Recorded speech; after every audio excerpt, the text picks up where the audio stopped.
आपका स्वागत है एक बार फिर से आज के इस वीडियो में। बहुत सारे व्यूवर्स ने कुछ सवाल सेंड किए हैं। ये सवाल बहुत ही कॉमन थे, लोगों के जहन में अक्सर उठ जाते हैं, फिर भी सामान्य रूप से ऊपर से अब तक नज़र नहीं आए। इनमें से सबसे पहले हम इस सवाल को लेते हैं कि गुरु की दृष्टि जो होती है, जिस भाव पे भी पड़ती है, वहाँ सब कुछ एक्सपैंड कर जाता है, बढ़ जाता है, विस्तार को प्राप्त हो जाता है।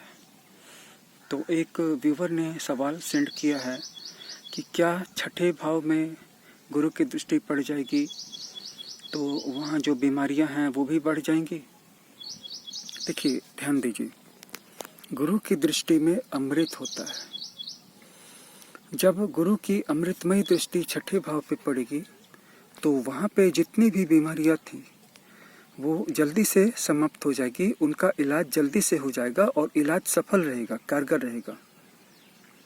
जहाँ तक जो भी कर्जे लेगा अपने ही जीवन काल में उनको चुका देगा, और जहाँ तक के दुश्मन से संबंधित जितने भी इश्यू थे, प्रॉब्लम्स थे, वो उनको खुद ही बहुत जल्दी सॉर्ट आउट कर लेगा।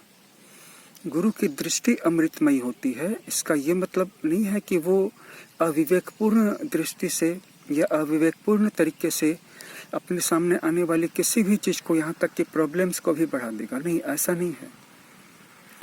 जहाँ पे अच्छी चीज़ें मिलेंगी उन चीज़ों को वो एक्सपेंड कर देगा। जैसे लग्न पे पड़ेगा तो जातक का शरीर बड़ा होगा। अगर कोई चीज़ जातक को उसकी जन्म कुंडली में ठिगने कद का, नाटा कद का बना रही थी, तो गुरु की दृष्टि पड़ने से अगर वो लंबा नहीं हुआ तो कम से कम मीडियम हाइट का जरूर हो जाएगा। अगर जातक को बिल्कुल ही स्कूल में ही फेल हो जाना था, तो अगर गुरु की दृष्टि उसके एजुकेशन पे पड़ गई, विद्या पे पड़ गई, तो अगर वो बहुत बड़ा रिसर्च स्कॉलर नहीं बना तो कम से कम सामान्य स्कूल कॉलेज की शिक्षा तो पूरी करवा ही देगा। आगे उसके अपने कर्मों के हाथों में है। लेकिन इसका ये मतलब नहीं है कि वो बीमारियों, कर्जों और दुश्मनों के छठे भाव पे पड़ जाएगा तो वहाँ जा कर के उनको ही बढ़ा देगा। नहीं, उनको कम कर देगा, क्योंकि उसकी दृष्टि में अमृत है तो विवेक भी है, शक्ति है तो बुद्धिमत्ता भी है, विजडम भी है। तो उम्मीद करते हैं कि आपकी जुपिटर की दृष्टि अगर छठे भाव में पड़ रही हो तो अब आप चिंता नहीं करेंगे और ये पॉइंट आपको क्लियर हो गया होगा। अब आइए दूसरे पॉइंट को देखते हैं। आपने इस सवाल में पूछा है कि 11वें भाव में अगर कोई नीच का ग्रह बैठा हुआ है तो क्या इससे आय की स्थिति पे, इनकम की स्थिति पे एडवर्स इम्पैक्ट नहीं पड़ेगा, आय कम नहीं हो जाएगी। देखिए, 11वें भाव में अगर कोई उच्च का ग्रह बैठा है तो इनकम आसानी से आएगा। बिल्कुल थोड़ी सी मेहनत करके ज़्यादा इनकम आएगा। वहीं अगर 11वें भाव में कोई नीच का ग्रह बैठा है तो भी इनकम आएगी ही आएगी। हाँ, मेहनत थोड़ी ज़्यादा लगेगी। इसीलिए 11वें भाव में बैठ करके कोई भी ग्रह अच्छा ही फल देगा, आप निश्चिंत रहें। 11वें भाव में किसी भी ग्रह के नहीं होने की तुलना में वहाँ पे किसी भी ग्रह का होना अच्छा ही है। इसमें नीच के ग्रह, वक्र ग्रह, राहु, केतु, शनि, मंगल जैसे ग्रह भी आ जाते हैं। इसलिए आप निश्चिंत रहें।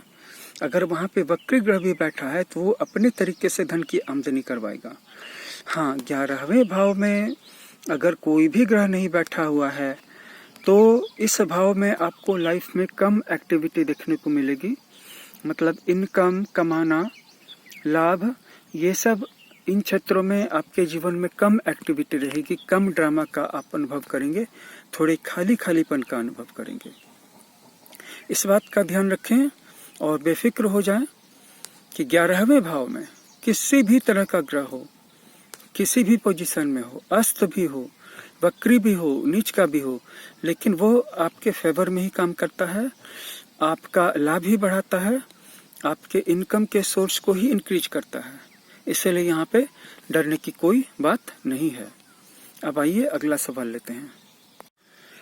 इसमें इन्होंने ये पूछा है कि गुरुजी, शनि अगर केंद्र में बैठा हुआ हो तो क्या होता है, इसके बारे में डाउट्स क्लियर कर दीजिए। क्योंकि कुछ लोग कहते हैं कि शनि एक महान ग्रह है, बड़ा ग्रह है, तो केंद्र में बैठ करके यह हमारे लिए लकी हो सकता है, वहीं कुछ और ज्योतिषी ऐसा कहते हैं कि केंद्र में बैठने के कारण शनिवर्ता इफेक्ट आ जाता है, जिसका काम धंधे भाग्य पे असर पड़ता है। चलिए आइए इस डाउट को क्लियर कर देते हैं। केंद्र से आप क्या समझते हैं? केंद्र 4 भावों को कहते हैं, लग्न को, 4 को, 7 को और 10 को। तो लग्न में अगर शनि बैठा हुआ है तो जातक अपने पहनावे ओढ़ावे के प्रति संवेदनशील नहीं रहता है, अपने आप को मेंटेन नहीं रखता है, अनस्मार्ट रहता है, अनफिट रहता है, कहीं जाने उठने बैठने के लायक नहीं रहता है, इसलिए कोई भी उसको वेलकम नहीं करता है।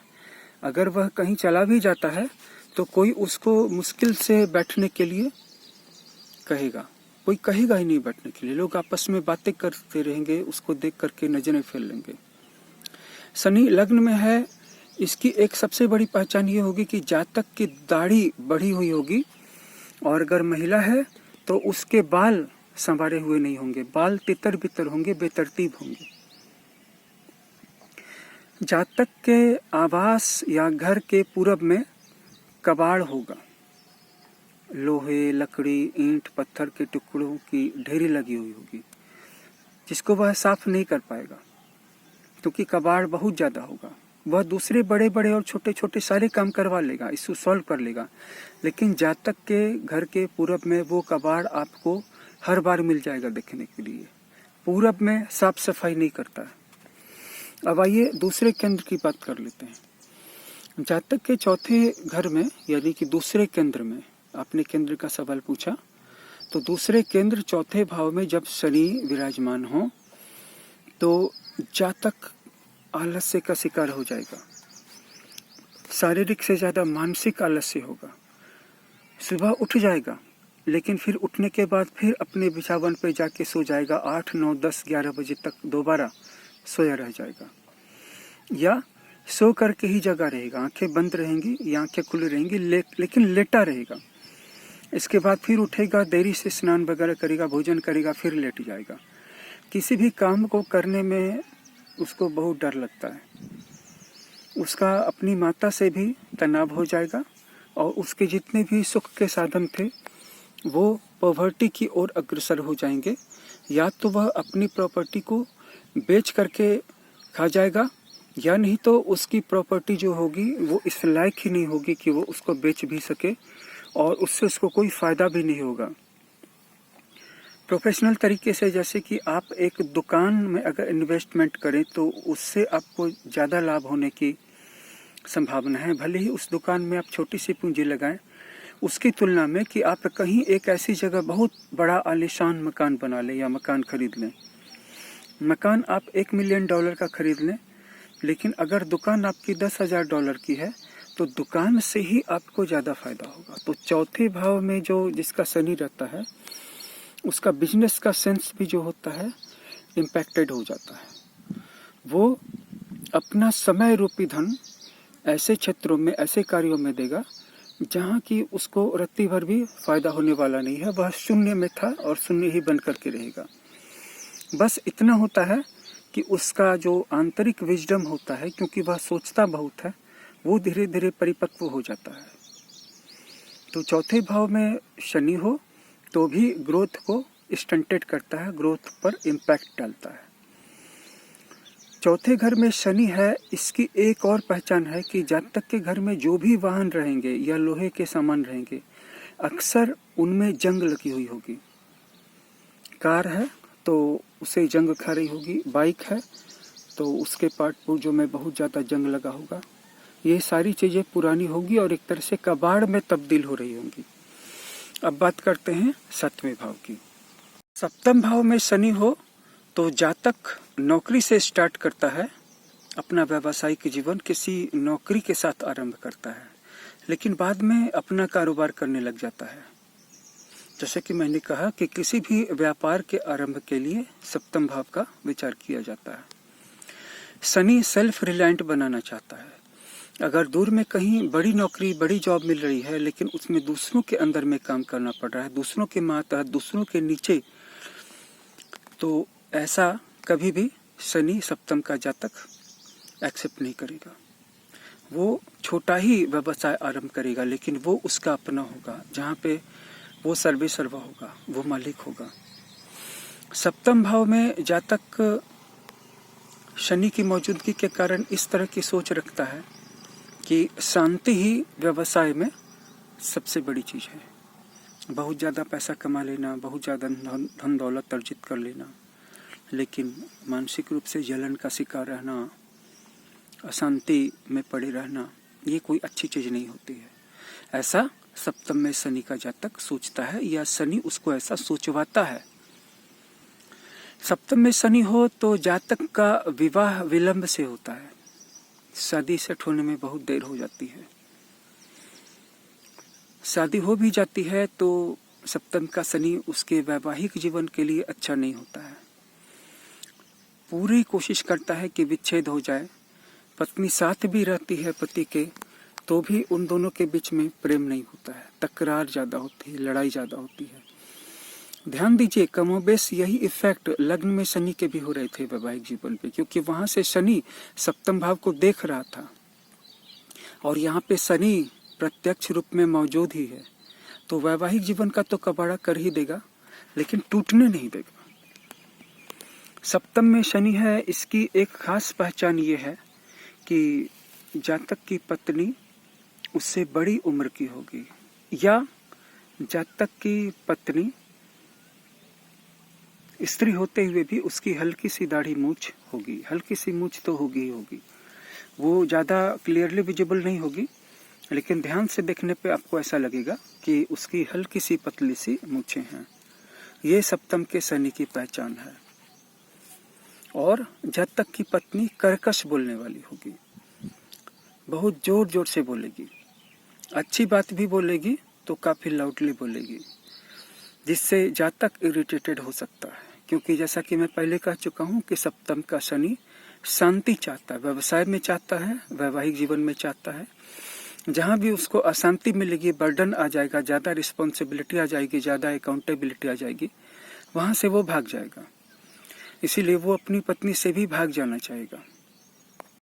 दसम भाव में शनि हो, जो कि हमारा चौथा और आखिरी केंद्र है, तो इस भाव में जब तक जातक अपने नाम से मकान नहीं खरीदेगा, बल्कि अपनी पत्नी के नाम से, अपने भाई के नाम से, अपने माता पिता के नाम से, अपनी संतान के नाम से मकान खरीदेगा, तब तक उसकी इनकम बढ़ती रहेगी, ग्रोथ बढ़ती रहेगी। लेकिन जैसे ही जातक अपने नाम से मकान खरीदेगा या प्रॉपर्टी खरीदेगा, वैसे ही उसकी नौकरी भी चले जाएगी और धन की हानि भी शुरू हो जाएगी, कारोबार में गिरावट शुरू हो जाएगी। दसम में शनि के होने की सबसे बड़ी पहचान ये है कि जातक के ड्राइंग रूम में या शयन कक्ष में बहुत ज़्यादा अनयूज्ड ओल्ड सामान रखा रहता है, जिसका उसे मोह रहता है। वो पुराने सामान को, कबाड़ा सामान को फेंकना नहीं चाहता है, बचा करके रखना चाहता है। और दूसरी चीज, उसका मकान किसी न किसी कोने से इनकम्प्लीट रह जाता है।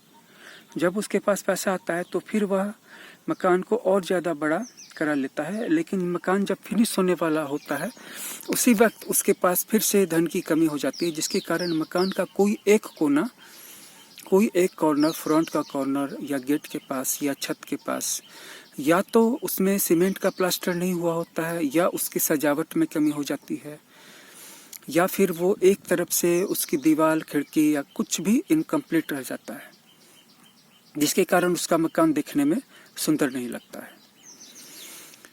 एक और पहचान ये है कि जातक का अपनी संतान के साथ तनावपूर्ण व्यवहार होता है, खास करके पुत्र के साथ। उसका पुत्र उसकी बात नहीं मानता है, रिस्पेक्ट नहीं करता है, और वो भी अपने पुत्र से अपमानजनक लहजे में या रूखे शब्दों में, निष्ठुर शब्दों में बात करने की कोशिश करता है, और वो ये उम्मीद करता है कि इससे सब कुछ ठीक हो जाएगा। तो आपके इस सवाल का भी हमने क्लियर कर दिया है आंसर। उम्मीद करते हैं कि आपके सारे डाउट्स क्लियर हो गए होंगे कि केंद्र में शनि हो तो क्या होता है। एक मामले में शनि अच्छा है क्योंकि यह जातक को जमीन से जोड़ता है और उसे वो सारे बिटर एक्सपीरियंसेस दे देता है, कड़वे एक्सपीरियंस, कड़वे अनुभव, जिसके कारण जातक अंदर से बहुत मजबूत हो जाता है। बाकी अपने अनुभवों के आधार पे वो सिकुड़ करके अपने ही घर में कैद रह जाता है, अपने ही निराशा में डूब के रह जाता है, या उसको फिर नए एक्शन में, नए कर्मा में ट्रांसलेट कर पाता है। यह सब कुछ डिपेंड करता है उसके लग्नेश की स्थिति पे और गुरु की स्थिति पे। अगर लग्नेश अच्छा है, अच्छे ग्रहों के साथ अच्छी स्थिति में है, उच्च का है, मित्र की राशि में है, अच्छे ग्रहों की दृष्टि उस पे है, और गुरु भी अच्छे जगह पे है, अच्छी पोजीशन में है, और लग्न को भी देख रहा है या लग्नेश को देख रहा है या लग्नेश के साथ है, तो बहुत निराशा में जाने के बाद भी जातक के अंदर में एक तरह की विचारशीलता आ जाती है।